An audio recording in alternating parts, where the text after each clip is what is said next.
அன்புக்குரிய சகோதரர்களே, அவர் அதிகம் மரணத்தை நினைக்க தகுதியானவராக இருக்கிறார். இளமை பருவம். நாம் தொடர்ந்து இளைஞர்களாக இருக்க முடியாது. ஒரு 14 வயதிற்கும் 40 வயதிற்கும் இடைப்பட்ட காலம் இளமை பருவம். இந்த வயதில் அனுபவிக்காமல் வேறு எந்த வயதில் அனுபவிப்பது என்ற ஒரு நியாயத்தை வைத்துக்கொண்டு அல்லாஹ் அருள் செய்த இளைஞர்களை தவிர பல இளைஞர்கள் இன்றைக்கு விபச்சாரத்தில் ஈடுபட்டுக் கொண்டிருக்கிறார்கள். போதை வஸ்து பாவனைக்குள்ளாகி இருக்கிறார்கள் கொண்டிருக்கிறார்கள் என்ற இந்த வயதிலே தான் நாம் அனுபவிக்க வேண்டும் என்ற ஒரு நியாயத்தை வைத்துக் கொள்கிறார்கள். ஆனால் இந்த இளமை பருவம் நிரந்தரமானது கிடையாது. முதுமை வரும்.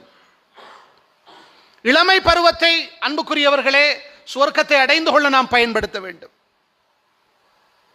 அன்புக்குரியவர்களே, ஆரோக்கியத்தோடு வாழுகிறவர்கள் ஆரோக்கியத்தை இந்த சுவர்க்கத்தை அடைந்து கொள்ள பயன்படுத்த வேண்டும். ஒரு நாளைக்கு நோய் வரும். சில நோய்கள் நிரந்தர நோயாக இருக்கும். எழும்ப முடியாது, நடக்க முடியாது, நீண்ட நேரம் நிற்க முடியாது. சுவர்க்கத்துக்குள் போவதற்கு அவர் எதுவும் செய்ய முடியாது. ஆரோக்கியம் என்ற அந்த வளத்தை நாம் சுவர்க்கத்தை அடைந்து கொள்ள பயன்படுத்துவோம். செல்வம் செல்வம் என்பது நிரந்தரமானது கிடையாது. ஒரு நாளைக்கு வறுமை வரும். அல்லாஹ் காலம் எனும் சக்கரத்தை அப்படியே சுழற்றி விடுவான். சகோதரர்களே, இந்த செல்வத்தை வைத்துக்கொண்டு இந்த செல்வத்தால் நான் சுவர்க்கம் அடைய வேண்டும் என்று ஆசைப்படுகிறவர்கள் எத்தனை பேர் இருக்கிறார்கள்? வறுமை வந்துவிடும். செல்வம் நிரந்தரமானது கிடையாது. இன்றைக்கு இருக்கிற அதே நிலையில் நாம் நாளைக்கு இருக்க முடியாது. அல்லாஹ் நினைத்தால் ஒரே இரவில் அனைத்தையும் அழித்து விடுவார். யாரும் நினைத்திருப்பார்களா? அதான் அல்லாஹ்வுடைய குத்ரத், வல்லமை என்பது. பெரும் பெரும் கோடீஸ்வரர்கள் தங்களுடைய அனைத்து செல்வங்களையும் இன்றைக்கு இழந்து கிடக்கிறார்கள்.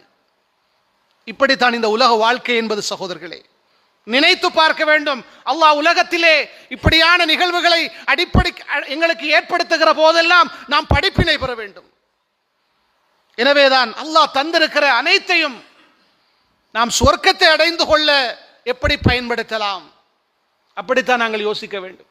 ஏதோ ஹுத்பாவிலே சொர்க்கத்தை பற்றி சொன்னார்கள், நரகத்தை பற்றி அச்சமூட்டி எச்சரிக்கை செய்கிறார்கள் என்று வெறுமனே கேட்டுவிட்டு நீங்கள் போக வேண்டாம்.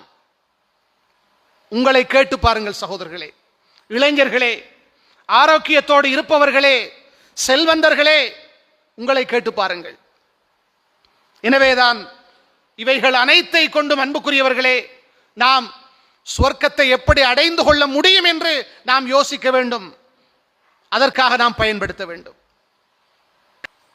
அந்த வகையிலே அன்புக்குரியவர்களே, இந்த ஆயுளில் நாம் ஆரோக்கியமாக வாழுகிற காலகட்டத்தில் குறிப்பாக காரியங்களில் ஈடுபட வேண்டும். முதுமையிலே நோயோடு இருக்கிற போது இப்படியெல்லாம் செய்ய வேண்டும் என்று ஆசைப்பட்டாலும் அது முடியாது. பயன்படுத்த வேண்டும். குறிப்பாக ஒவ்வொரு முஸ்லிமும் தன்னுடைய வாழ்க்கையிலே 5 வேளை தொழுகைகளை பேணி தொழாவிட்டால் அவனால் சொர்க்கம் போக முடியாது. இதை நாங்கள் நம்ப வேண்டும். فخلف من بعدهم خلف اضاعوا الصلاه. அவர் சொல்லுகிறான், விட்டு விட்டு தொழுகிறவர்கள். எங்களில் பலருக்கு அல்லாஹ் அருள் செய்தவர்களை தவிர அன்புக்குரியவர்களே ஒரு நாளைக்கு 4 வேளை தொழுகைகள் தான் இருக்கின்றன. பலர் சுபஹ் தொழுவதில்லை.